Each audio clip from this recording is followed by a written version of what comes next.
जय राधा माधव कुंज बिहारी।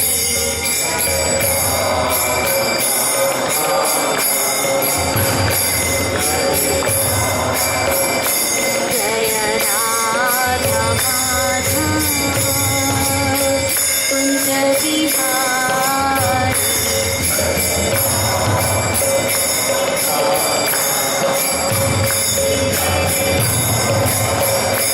जय गोपी जन वल्लभ गिरिवरधारी।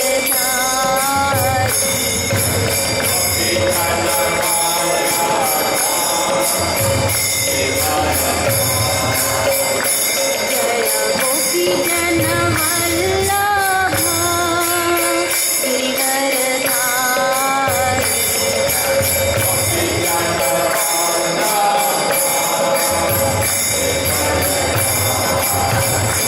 जय यशोदानन्दन व्रज जनरञ्जन।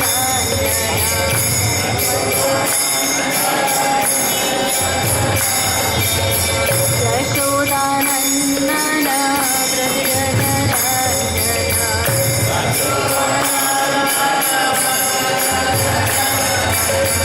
यमुना तीरा वनचारी।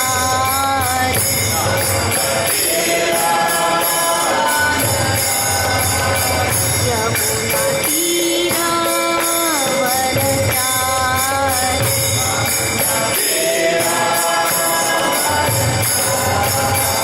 जय राधा माधव कुंज बिहारी।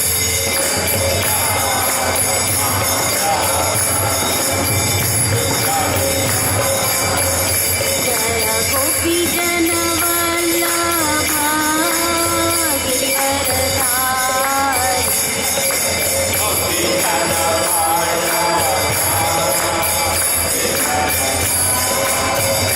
जय यशोदानन्दन व्रज जनरञ्जन।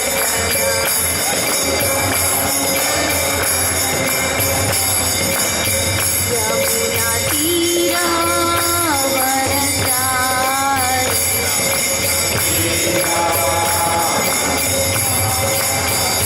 हरे कृष्णा कृष्णा कृष्णा हरे हरे। हरे राम राम राम हरे हरे।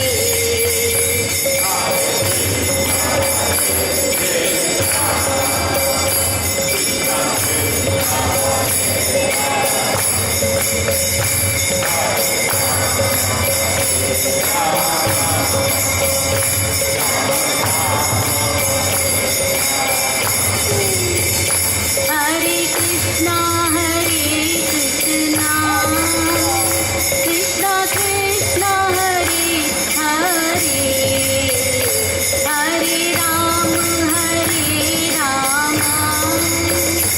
राम राम हरे हरे।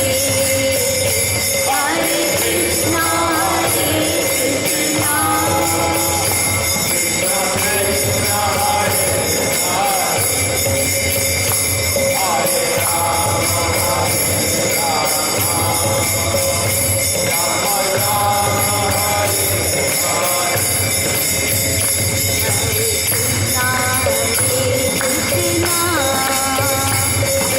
कृष्णा हरे हरे।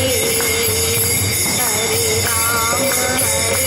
राम राम राम हरे हरे।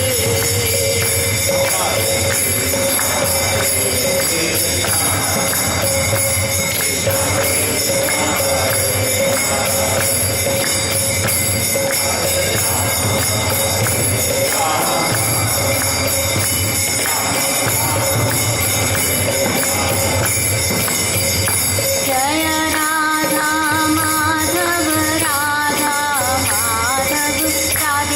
राधे।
निताय गौर प्रेमानंदे, निताय गौर प्रेमानंदे, निताय गौर प्रेमानंदे।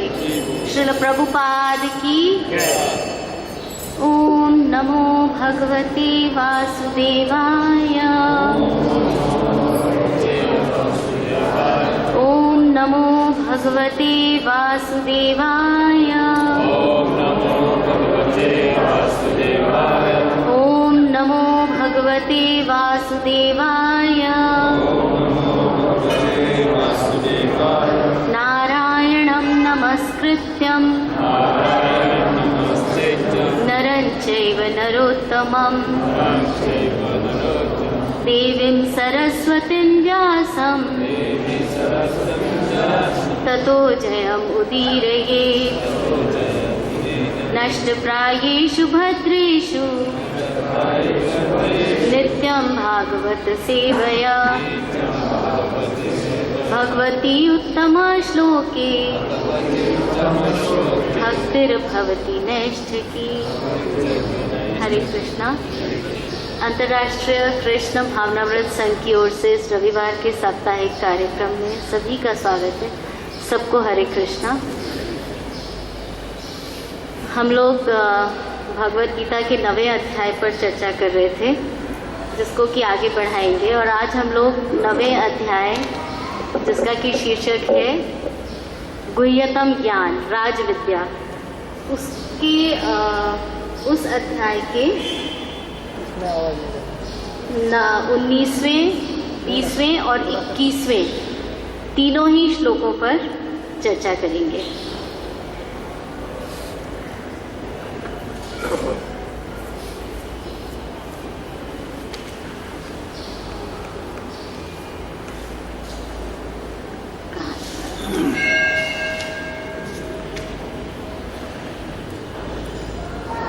श्लोक इस प्रकार है, कृपया मेरी बात दोहराइए।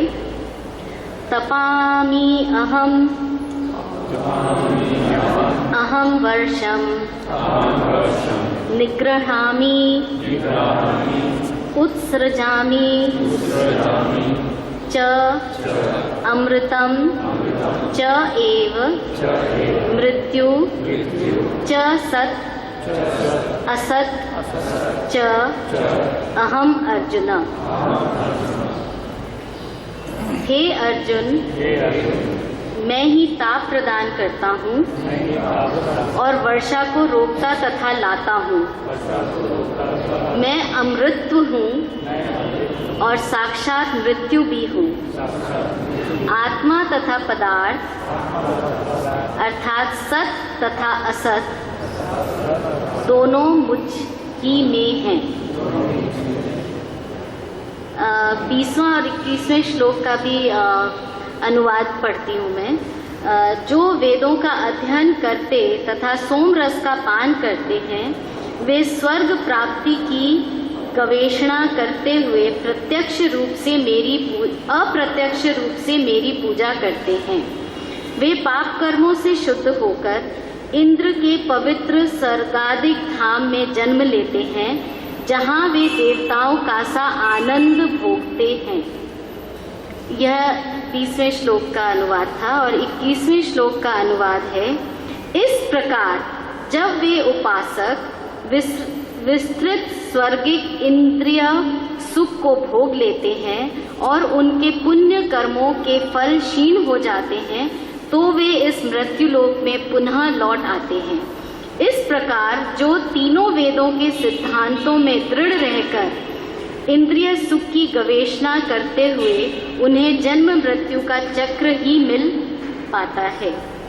अब ये तीनों जो श्लोक हैं, इनका जो है लेक्चर प्रभुपाद ने भी और कई जगह और भी पढ़ा, तो वो इकट्ठे ही किया हुआ है, क्योंकि ये बिल्कुल तीनों श्लोक आपस में कनेक्टेड हैं। इसलिए आज हम लोग भी इन्हीं तीनों श्लोक पर चर्चा करेंगे। पहले मंगलाचरण करते हैं। ॐ अज्ञानतिमिरन्धस्य ज्ञानाञ्जनशलाकया चक्षुरुन्मिलितं येन तस्मै श्रीगुरुवे नमः। श्रीचैतन्यमनोभीष्टं स्थापितं येन भूतले स्वयं रूप कदा मह्यं ददाति स्वपदान्तिकम्। वन्देऽहं श्रीगुरु श्रीयुतपदकमलं श्रीगुरून् वैष्णवांश्च श्रीरूपं साग्रजातं सहगणरघुनाथन्वितं तं सजीवं साधुवैतं सावधूतं परिजनसहितं कृष्णचैतन्यदेवं श्रीराधाकृष्णपादान् सहगणललिता श्रीविशाखान्वितांश्च। हे कृष्णा करुणा सिन्धु दीनबन्धु जगत्पते गोपेश गोपिका कान्त राधाकान्त नमोऽस्तुते। तप्त काञ्चन गौरांगी राधे वृन्दावनेश्वरी वृषभानुसुते देवी प्रणमामि हरिप्रिये। वाञ्छाकल्पतरुर्भयश्च कृपा सिन्धुभैव च पतितानां पावनेभ्यो वैष्णवेभ्यो नमो नमः। जय श्री कृष्ण चैतन्य प्रभु नित्यानंद श्री अद्वैत गदाधर श्रीवासादि गौर भक्त वृंद। हरे कृष्णा कृष्णा कृष्णा हरे हरे हरे राम राम राम हरे हरे। हरे कृष्णा कृष्णा कृष्णा हरे हरे हरे राम राम राम हरे हरे। हरे कृष्णा कृष्णा कृष्णा हरे हरे हरे राम राम राम हरे हरे।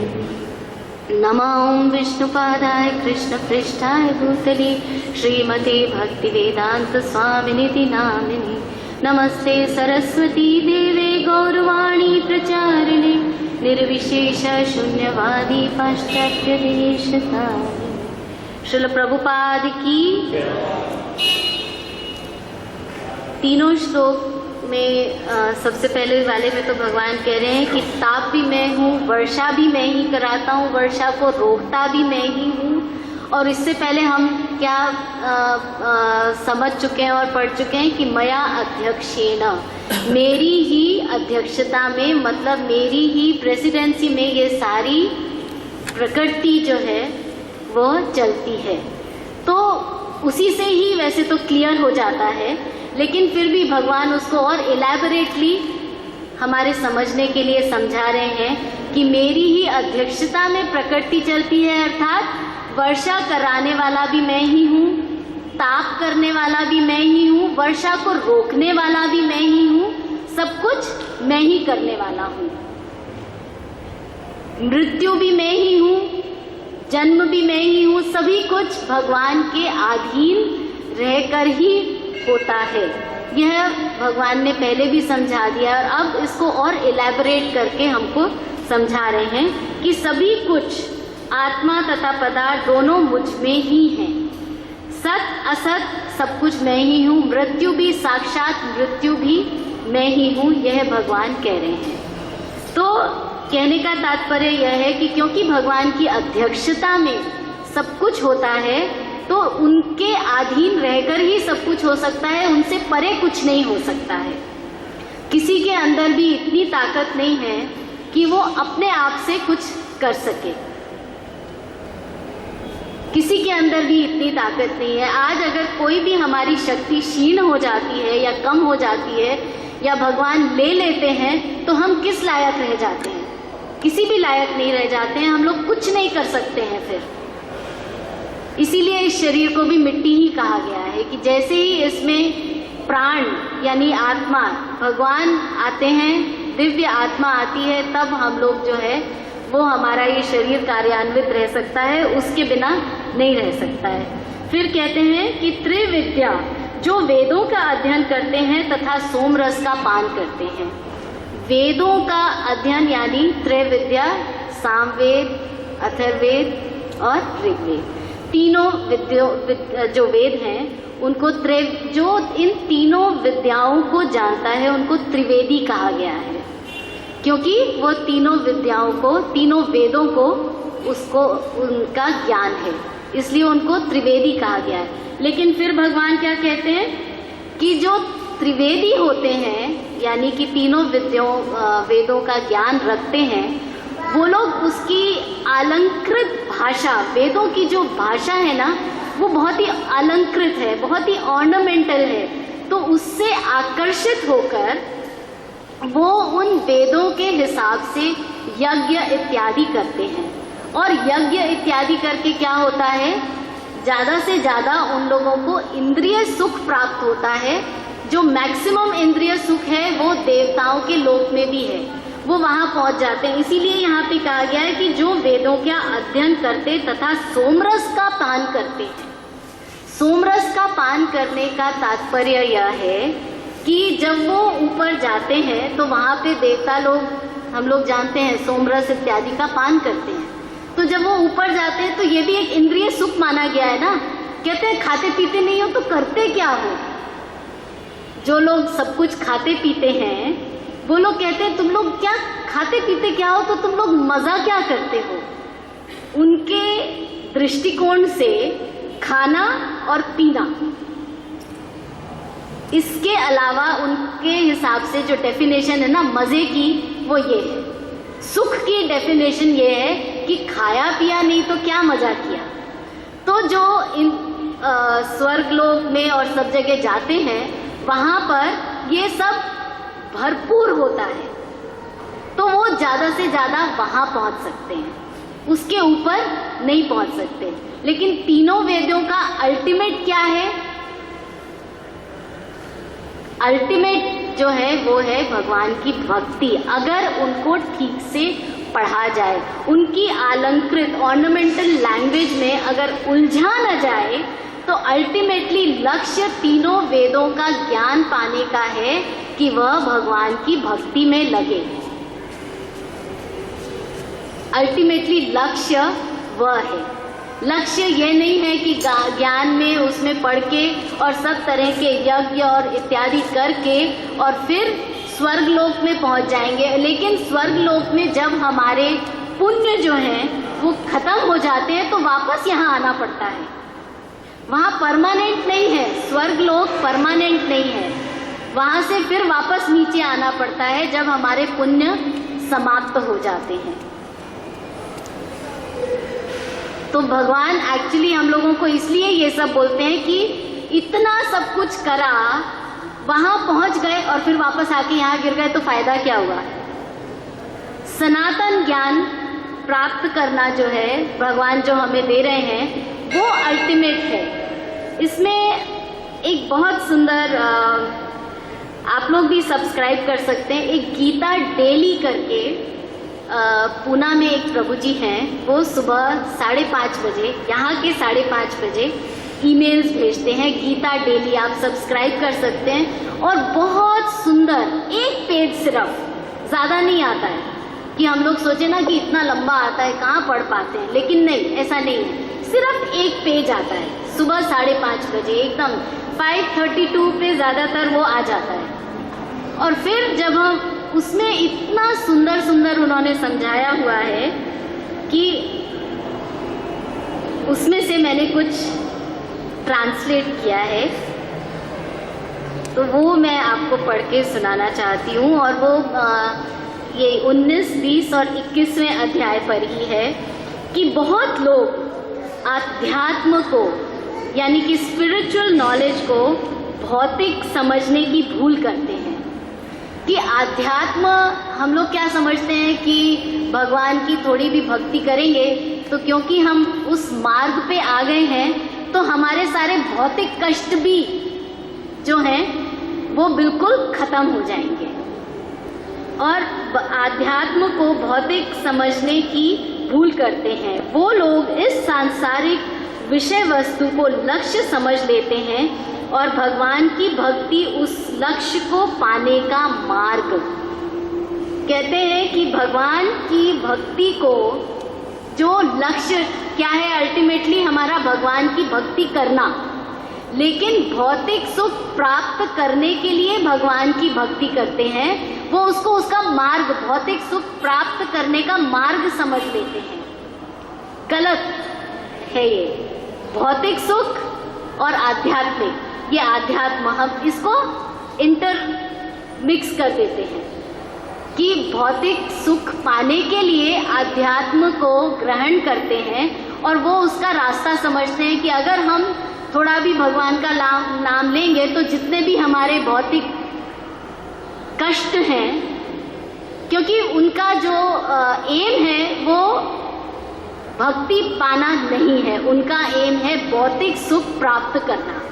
हम किस एम से भक्ति करते हैं भगवान को ये पता है। हम दुनिया को बेवकूफ बना सकते हैं लेकिन भगवान को बेवकूफ नहीं बना सकते हैं। हम किस लक्ष्य को पाने के लिए भक्ति कर रहे हैं ये भगवान को पता है और हमको अंदर से पता है, हम ऊपर से कुछ भी दर्शाएं।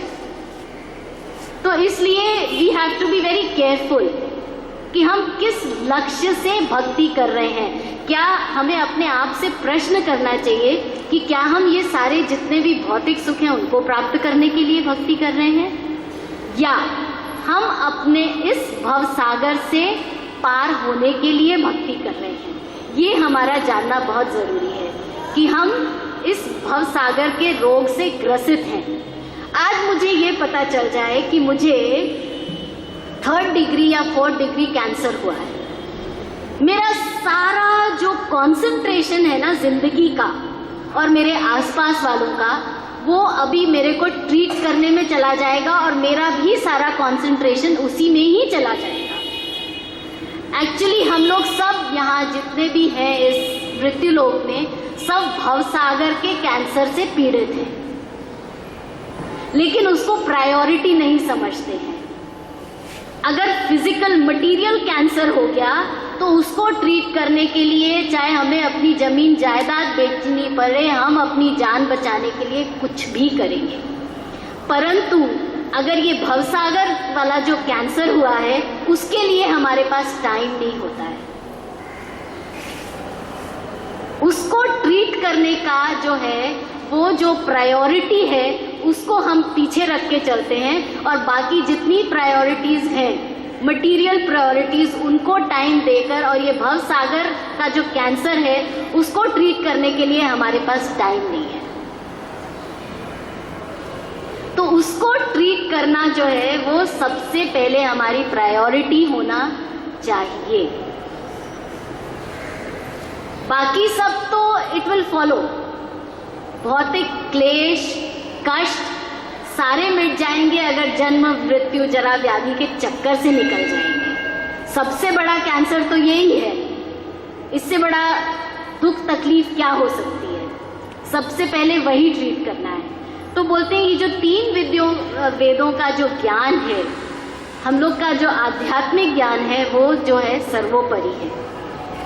जब हमारे घर में बच्चे होते हैं तो हम लोग उनको दुनिया भर के टीके लगवाते हैं, क्या वो चिकन पॉक्स, टीटी, पता नहीं क्या क्या बोलते हैं उसको, वो सारे टीके लगाते हैं। क्यों लगाते हैं? क्यों लगाते हैं?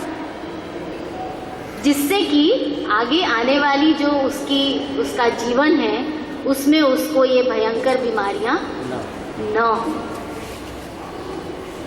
बच्चों को शुरू से ABCD पढ़ाना शुरू कर देते हैं।